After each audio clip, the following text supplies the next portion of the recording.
You will need the following supplies to get started. Today we're going to look at texture. Texture is the way something feels. It can be represented in drawings and paintings, and it can be found in nature. Notice how the painter Gustav Klimt uses line, shape, and color and repeats it over and over to show texture.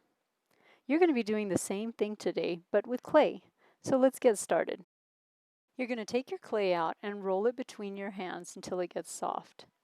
Continue to do this until you form a ball.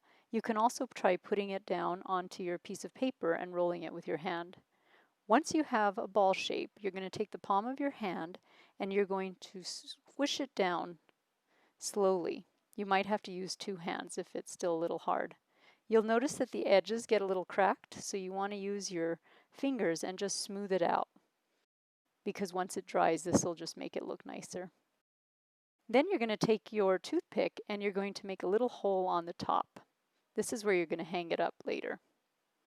Make sure that that hole goes all the way through.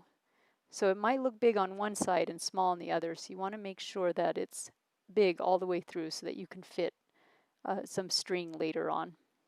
So now you're going to take the textures that you have gathered and you're just going to repeat them onto your clay.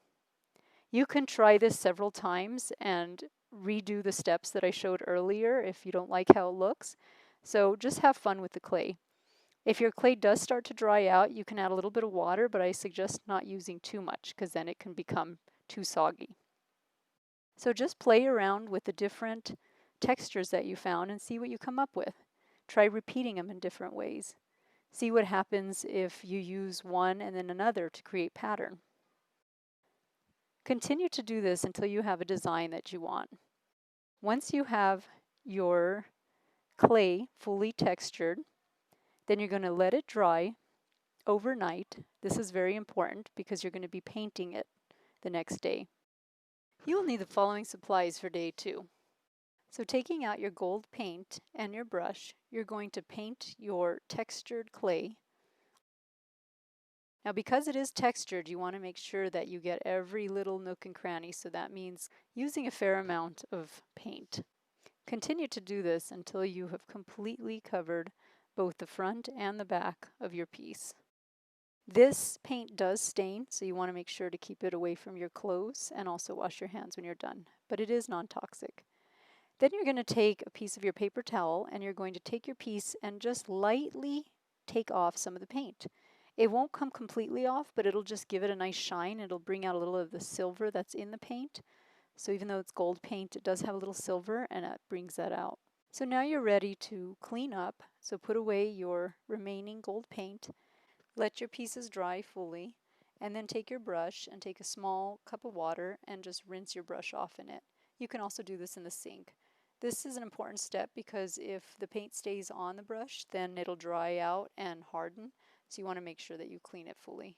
Take your paper towel and wipe it dry so it's nice and dry. And then you can put your brush wherever you got it from. If you used it from the watercolor set, then you can add it to that. The last step is to take a piece of string or ribbon. This is your choice, so whatever you have around your house, and you're going to make a loop and then put it through the hole that you've created. Now, because it's such a small hole, you'll need your toothpick and you just push it through and then it should come out on the other end. And once it comes out on that end, then you'll make a loop and you'll put your string through that loop so that it has a nice tight hold. Then on the top, you're going to wrap it around your finger to create a knot. And then it's all ready for hanging. Ready to give it to somebody special or keep it for yourself.